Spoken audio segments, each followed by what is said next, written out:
Why is it always seen that the rich keep on getting richer and the poor keep on becoming poorer? Well, that's because rich people teach their kids very certain financial secrets that they don't tell anyone else. They don't talk about it, they just do it. They don't talk the talk, they walk the walk. So I'm going to show you 6 financial secrets that the rich teach their kids starting right now.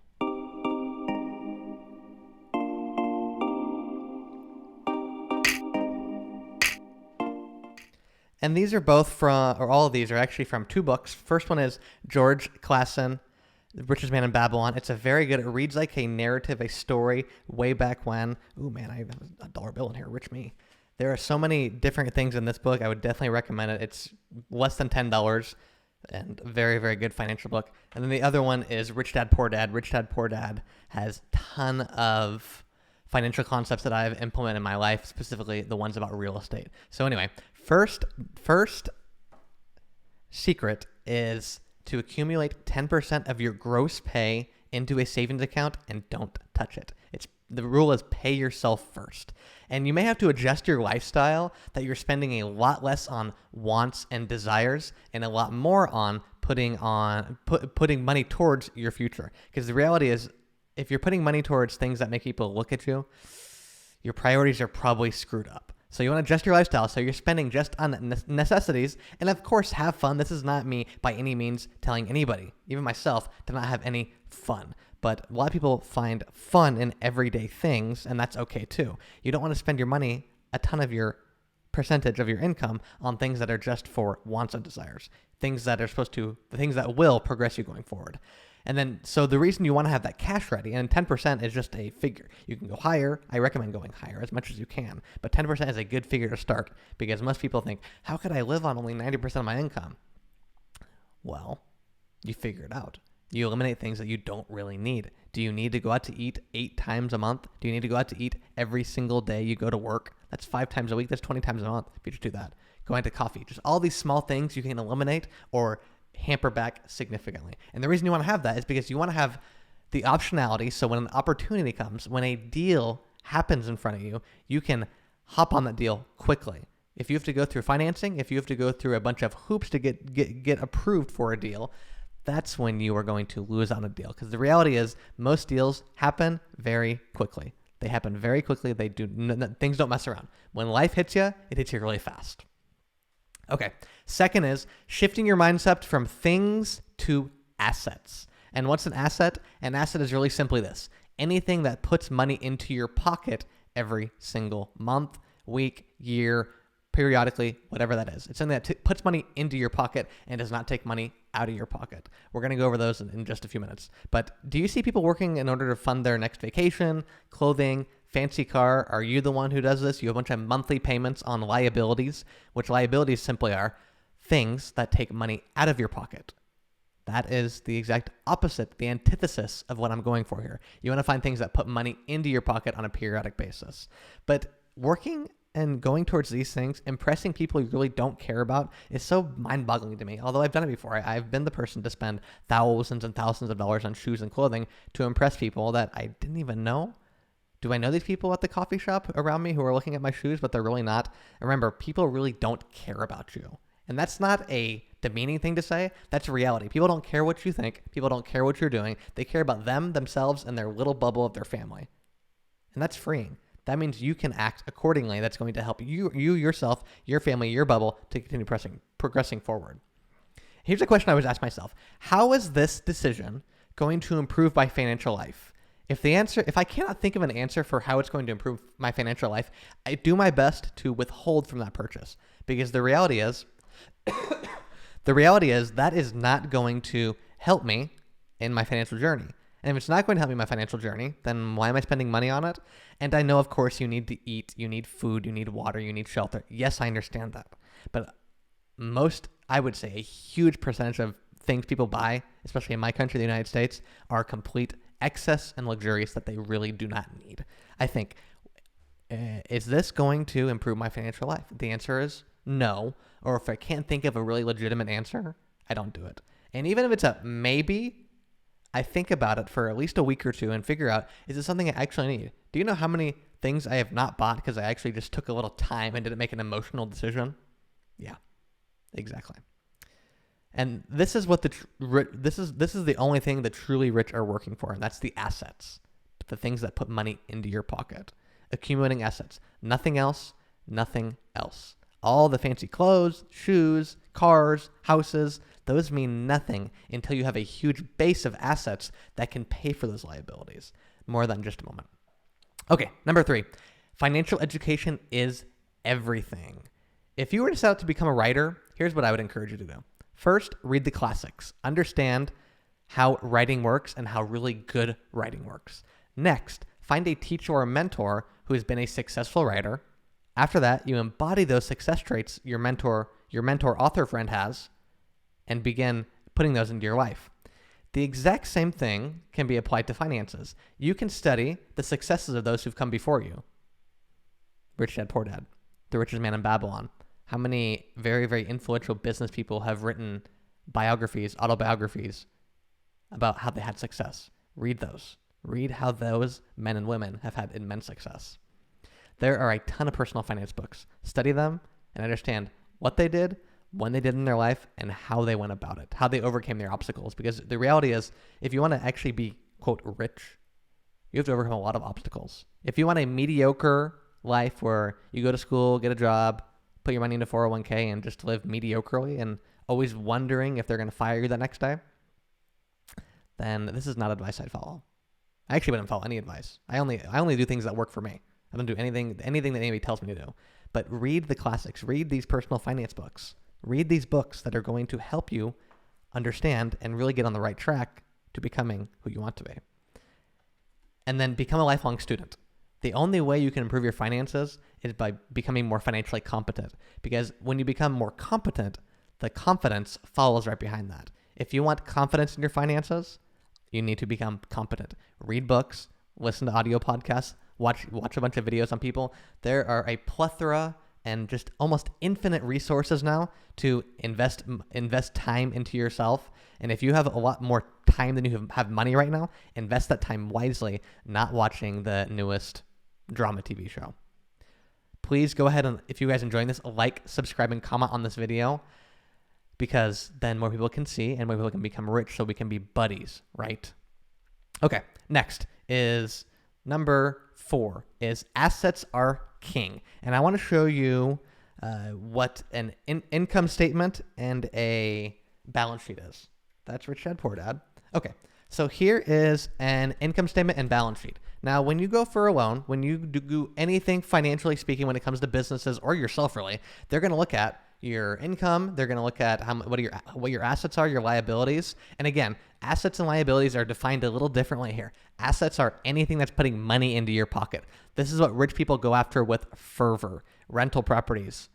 What else do they have? They have stocks, bonds, notes, intellectual property, royalties, things of that nature, dividends, interest, things of that nature.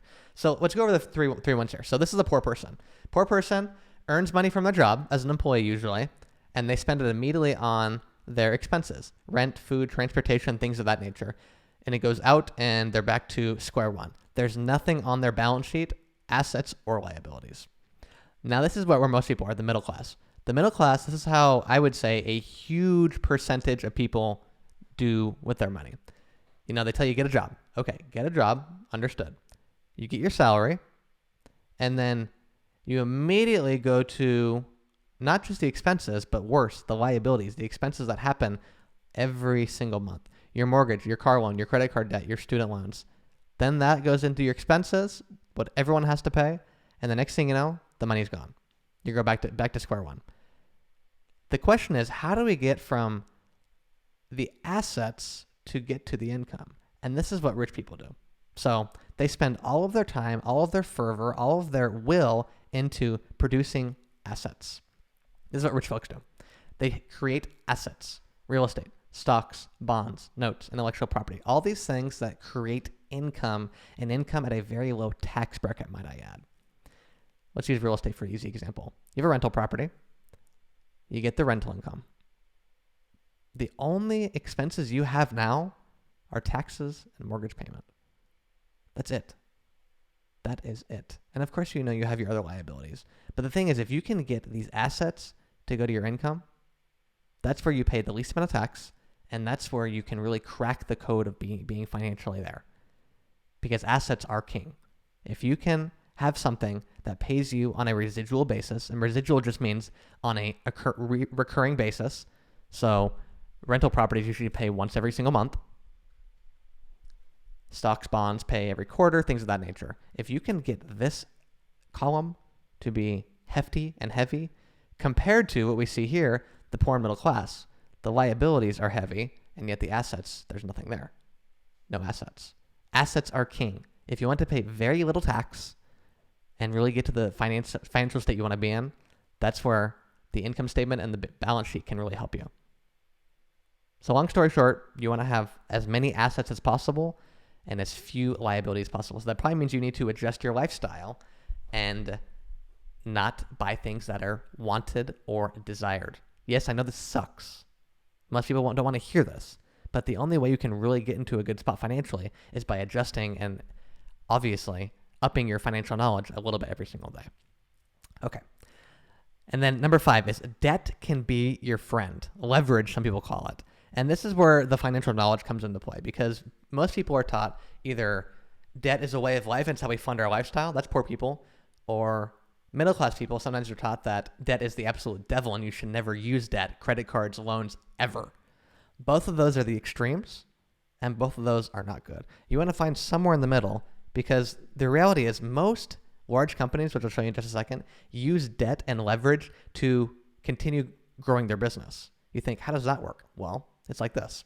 Imagine if you have a $200,000 property, real estate, for instance. If you're able to put, let's say, 5% down, that's $10,000.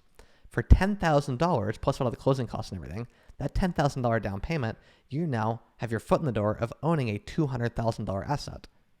You can now rent it out and hopefully have it above which the mortgage payment is, and you can begin making your cash flow profit. That's what the asset is. Getting the rental property, so it pays you every single month, and you take that cash flow, which is the revenue minus expenses and that little bit of profit. You can take that and begin growing your asset column. Most people have no idea what that is and have no idea how to even use such a thing. But using debt can be a good thing. And when buying real estate, you must make sure you have a good deal. Like that $200,000 house we're talking about, it must be a good deal. If you can't rent it out for above the mortgage payment, real estate prices are too high, or you haven't found the right deal. When real estate prices are crazy high like they are right now, it's almost impossible to find a profitable deal. Believe me, I've been looking for one in many different states for quite a few months now. It is very, very difficult. So I think I'm going to have to wait until the next downturn happens, which, depending on who you ask, seems like it's either going to happen really, really soon or it's going to happen in the short term and near future. So nonetheless, leverage can be used to multiply your wealth a lot more than you could with your savings. Because in order to buy the $200,000 house with all your savings, is you would need $200,000 in savings. Now, I know very few people who have that. Very, very, very few individuals who have that. But a lot of people have $10,000 or $20,000 to get their foot in the door and leverage the rest. But again, debt and leverage is like fire. It can either warm your hands and cook your food, or it can burn down the whole town. It's a double-edged sword. You have to be able to use it effectively, and make sure to up your financial knowledge as much as you can and use debt with the utmost care. I want to show you one thing. So that's the income and balance sheet. This is how much debt Apple has. Look at this. Apple has, my goodness, $112 billion in total debt. You take away their cash, they have $76 billion in debt. Now, you're probably thinking, that's a lot of debt. But the reality is they're using that debt at a very low interest rate to continue expanding their operations. That's the only kind of debt you want to be in. Credit card debt, car loans, these consumer debt that most people are in way too deep is not the debt you want to be in. You want to be in debt that other people are paying for. If you can find someone to pay your debt and give you a profit on top of it, like rental properties, for instance, oh man, you are in the money. Stocks, bonds, dividends, things of that nature that pay you a recurring interest payment or a recurring dividend, that's also what we're talking about. That is an asset. Anything else that you're paying out and it's not giving you any money is a liability. Avoid those at all costs. Okay. And then last is the sixth financial secret is become a masterful manager. And it starts with your life. Have you cleaned your room today? Is your bed made? Is your house clean? If you want to have management over large things, over big projects, large enterprises, the only way you can do that is by starting with who? Starting with me. I have to look at myself in the mirror and think to myself, how am I improving myself so I can become a master of this little domain? So the next domain I can open my mind to and conquer that. If you can't conquer the small domain of your little existence, your little house, your little room, you're not going to be given the opportunity to conquer bigger problems. And if you are given those opportunities to conquer the bigger problems, you're going to fail miserably. Start small and then go from there. Start with the small projects, and then from there, you can continue growing to those larger projects. All right, so those are the top financial secrets the rich have teach their kids that you definitely did not learn. We don't learn anything in college or school. I went to finance school and didn't learn a single thing about money. I learned about corporate finance, which doesn't help you at all when it comes to income statement and personal balance sheets. But nonetheless, I digress. That was the 6 financial secrets. Hope you guys enjoyed. I will catch you at the next one, and make sure to like, comment, and subscribe. I will catch you guys on the next one.